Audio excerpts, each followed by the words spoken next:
Hey, Loan Atlas community. I'm Josh Metal, and I'm here with Gian Ceretto, Loan Atlas member. And we were just talking about having a great month. Gian is located in Southern California. He's out of San Diego. He has 9 active loans in his pipeline right now, which is fantastic after a couple of rough years we've all had, right, Gian? You got it. And as a newer member inside the Loan Atlas, we've been talking a little bit about what he's been implementing and what's giving him the best amount of results. In January of this year, I really kind of kicked off a framework, maybe it was December, a framework inside the Loan Atlas around focusing on lead conversion. As interest rates move higher or sideways, right? We've seen kind of this roller coaster, but as long as they're moving upwards or sideways, we're going to get shopped. We're going to have a harder time converting, and it's incumbent on us to improve our sales process. And that's what's been working for Gian and what he's been working on. So, Gian, let me turn it over to you. Tell us a little bit about maybe where you were prior to kind of learning what you have inside the Atlas and how you've transformed your sales process into a higher conversion model. And congratulations on the 9 loans. That's fantastic. Yeah. Thank you. So yeah, definitely been a great start to the year, and I attribute a lot of my success to learning the winning strategies in the Loan Atlas. So I've been in the business for 20 years, and like many people, we had great years during the COVID years, and then in 2022, when we saw the market start changing, that eternal spring of loans started to dry up, and it really became a lot more challenging. And so I found that conversion was really going to be the key in this market, being that we're going to have fewer leads. Certainly, I'm part of the Trust Engine community, and I use Mortgage Coach, so had a lot of insight and strategies there, and learned a little bit from Josh Metal through Dave Savage. But it was just strategies, and it was kind of onesie twosie. I didn't really have a framework or a process. Learned about the Loan Atlas and everything that they're teaching here, and module 2, the discipline of the second discipline there, presenting to a new lead. And that was really probably the most impactful training that I took, was learning that process that Tim set us up with that 2 phone call process. And I know there's the with Ryan Grant and Josh Metal, you have the dreams and goals call, and then that initial consultation. So really that's probably been my focus, is having that upfront sales process, having a better conversation up front, asking the right questions, and being able to better serve my clients there. So that 2-step process has really been helpful for me. Man, I'm so glad to hear it. And I'm so glad you've implemented what you've learned. And I'll just bring it up real quick. As you were talking, I brought this up. So business discipline number 2 is what Gian is talking about. And it's a system for selling. And, as Tim says, selling is the lifeblood of your business. And you need to have a process. You need to have a system that creates a consistent result, a highly converting, consistent result. And in the lack or absence of a process, we end up just sending out financing proposals and then next week wondering, well, I never heard back from John. I wonder what happened. Well, at the end of the day, your value that you put together for that client wasn't enough to overcome somebody else that undercut you with that rate. I was on a conversion mastermind with Justin Padron, who's a Loan Atlas member. He's having his best year ever in the mortgage industry in 2025, believe it or not. And Justin explains it like this. If this is price and this is value, if I go like this, you're focused on price. But if I present value more significantly than price, then value is what you see and has your attention. And most originators aren't focused on that. They're focused on the price lever, and they're not as focused on getting good at communicating the value lever. So let's dig into that a little bit. Inside of a system for selling, Tim has a very specific module, a teaching video with training documents and checklists and the whole thing on exactly what to do in the first call. We call that the dreams and goals call. So myself and Ryan Grant teach that a little bit differently, but very systematized, same sort of outcome. Like, we want to create separation between ourselves and our competitors. We want to create connection. We want to, like that person and get them to like us and have something in common. And we want to create influence to guide what we want them to do next. So, what would you say are a few of the things you've pulled out of discipline number two that you've worked on and you've sharpened your axe, so to speak, and are working for you with those with clients and consultations? Well, the process and then adding in some of the scripting, being Mm-hmm. well scripted. I was also part of the NAR boot camp Oh, last great. year. And so there's a lot of strategies and tips that I pulled from there. The Phil M. Jones using those series of questions. And there's been, I think you've put together a couple list of initial questions for that dreams and goals call. So Yes. really just implementing all of those tips and strategies from you and Tim and Ryan Grant, and really just trying to figure out what works for me. Not every script's going to land with everyone, but there's some that do land and some that I use all the time. And really just pulling those nuggets out of those modules, and really just having a defined process that's going to have a high probability of success that you can repeat over and over again. So what is your mindset when you go into that first call? Clients seem to have the mindset of, all right, I need to bang out 5 calls so I can see who has the lowest rate so I can figure out who I'm going to go with my mortgage. You have a very different mindset going into that call, but what's your intention or mindset when you go into that first client call? Creating separation. I want to sound different from everyone else that this person's going to talk to.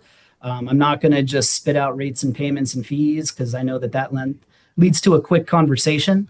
I tell them kind of in the same way that Tim teaches it and the way that you guys teach it, just that, hey, I'm going to ask you a couple questions about your situation. I'm going to do some homework on your behalf. This is all courtesy of me. This is part of the process. And we're going to have a very different mortgage experience than anyone else that you've ever spoken with. For some people, it may not be for them, but for many people, I found that they do appreciate that level of service and customer service that I provide, and providing that education, providing that pre-purchase education that shows that you care. I feel that if you're willing to do that work up front before they've even said yes, just imagine like what you're going to do for them when they have committed to you and you're going to be working together. So I found that to be a really good connection piece, trust building by doing that extra work. I mean, I might spend an hour, 2 hours before I've ever talked about rates, and put a lot of value into the process that way. And I don't know. I feel like I used to just be rates and payments first, and then again it was a quick phone call. So the more you can build connection with them, the more you can educate them and build trust. You're going to have a higher conversion ratio. Yeah, it's so good. I think the last numbers I saw out of Fannie Mae's homebuyer sentiment report was something in the magnitude of 83% of people thought this was a terrible time to buy a home. I know I've talked to people who are like, I know this is a terrible time to buy a home, but I'm moving across the country and I have to buy right now, right? And I think a big mistake is trying to sell someone on a transactional basis, rates and fees, before you get into what's happening emotionally with them and having them open their mind to the fact of, well, is it really a terrible time to buy a home? I mean, in 2020, we had 3% mortgage rates, but you would have had to pay $200,000 more than the asking price in San Diego in some instances, right? So it's getting them to see the other side of the coin and getting through whatever their emotional hangup is with moving forward. 100%. And you're always going to drive the conversation back to that motivation or back to that goal and how you're going to help them, overcome that. So, or achieve what they're trying to achieve. Yeah, I love that. Okay.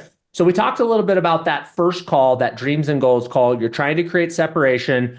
You're putting value out front instead of price out front. And you're trying to learn about the internal motivation or motivators for that person. Then you go back, you do your homework, you build a TCA. What's the next part of your sales process? Yeah, great question. So I use Housing Link. It used to be Lender Marketing Platform, or Scott Nicholson, Neo Home Yeah. Loans. Huge proponent of his product there. Anyone that's looking for some presentation software, highly recommend it. I don't know how I would do business today without it. So Wow. it's really nice if you're not familiar with it. Basically, you can create a customized, personalized website. I used to send emails with a bunch of links in it. Well, now you send one link and it's all Built captured in. in one website and one really neat package or bundle. Whereas instead you're sending a bunch of different links in an email and it just doesn't look right. So I send them a housing like a presentation, and I'll put Mhm. a bulletproof buyer. I make like a bulletproof buyer presentation that I'll go through. So we'll have an initial consultation for maybe 15 or 30 minutes. From there, we'll get into the financing details, show them what kind of rates and options to expect. I try in this market to always show them something that they haven't seen before. So, maybe I'll do a 30-year fixed or a 7-year ARM, and those are like my first two in the Mortgage Coach TCA. But from there, I'll do a buy down. I'll do two different types of buy downs. So we can do a Yes. lender subsidized 1-year buy down. So that's usually my column three, just to say, hey, we do have options for affordability, and you don't have to ask the seller for this. I, as the lender, can help you with a 1-year 1% rate reduction. And then I'll show them the seller paid, and I'll show them how we build that into the price, because likely it's going to be a competitive property, and we're going to have to build that into the sales price so that they can have a competitive offer, get the seller to acknowledge their offer and not say, hey, you're asking for the world, and that's impacting my bottom line. So I always just try and show them something that they probably haven't seen before, because then that gives me an opportunity to show them my wisdom and how I'm unique and how I'm different from everyone else. Value versus price, right? As soon as you start teaching somebody something, and I actually think you have to connect first. I think there has to be some degree of we've connected on our favorite baseball team, we've connected on our kids, we've connected where we're from, like some level of connection, or even helping somebody through a fear or inhibition they have about a home. But connection first, then you lean into teaching them something and they start to feel safe. And then once you've gone through showing them those other options, they're like, man, what am I missing out on if I don't work with Gian, right? Because you have that teacher status versus the salesperson status. Exactly. That's 100% it. That's the strategy. You're not going to win everyone. I still have to get concessions here and there, but you build that trust and that connection, and they want to work with you. They just want to have a better price, and they're willing to. I've had people say, I'm willing to pay a little extra just to work with you because I know that the job's going to get done. So I may So not good. always be the cheapest, but if they see that I'm willing to work with them and give a little bit, if I can't match 100%, at least I'm giving them something, and they know that I'm working for them. I've even said before, I shouldn't be the cheapest because the advice I'm going to give you is 10 times as valuable as the advice you're going to get from somebody who's the cheapest. But I should make you the most wealthy. I should save you the most over the longest period of time. I should be integral in making you a successful homeowner. And that's all just about like having the competency. And that's what you get from inside the Loan Atlas, and having a community that is aspiring to be an advice driven community.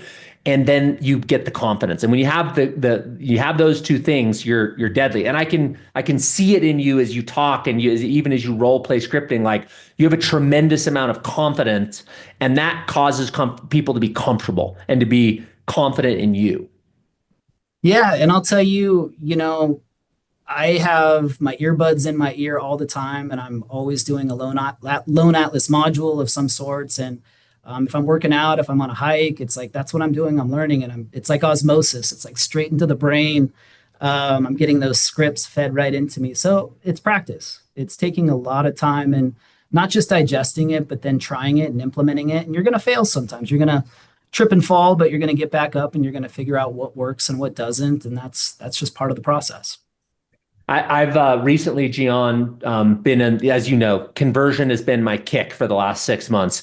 And I've listened to well over 60 hours of game film. So that's mortgage originators having live conversations, either the initial call or the sales presentation, which we call a pre-purchase consultation, with customers. So live interactions. And what I can tell you is this: the difference between the originators who have 9 loans in their pipeline like you and the originators who have 1 or 2 loans is not rate, it's not fees, it's not the company you're with, it's not where you're located. It is your level of skill. Your paycheck is directly correlated to your skill level. And that shouldn't be a negative thing. That should be inspiring. Like, great, the sky's the limit. All I got to do is surround myself with a community and the information I need to get better. So kudos to you, man. I'm glad you're off to a great start to the year. Thank you for helping me spread this message around sales process and improving conversion, because I think that's like the number one issue in our industry right now. And I'll leave it to you to kind of close us out. Any final motivation or words of wisdom for our Loan Atlas community? It works. Just stick with it. It takes time and it takes effort and it takes practice. And it's not always something you want to do, but you got to do it. I mean, I didn't have a choice. It was look for a new job, look for a new career, or, get better. And I chose to get better and I picked the right community to kind of help me with that. My mindset now is completely different from where it was 18 months ago. I Oh, mean, world apart. And I mean, I can only thank, you, Josh, and Tim, and everyone on the faculty at Loan Atlas for, the incredible trainings and wisdom that you impart on all of us, and just thank you. So it's about showing up, it's about doing it. And if you do it, you're going to get your loans, and, you'll make it work. So just keep at game it. on. Well, thank you. Appreciate the kind words. And we're grateful that you're actually taking what you're learning and executing on it. And I'm super happy that you got 9 loans in your pipeline. So keep getting after it. It's going to be a great year ahead, my friend. I appreciate it, Josh. Thank you.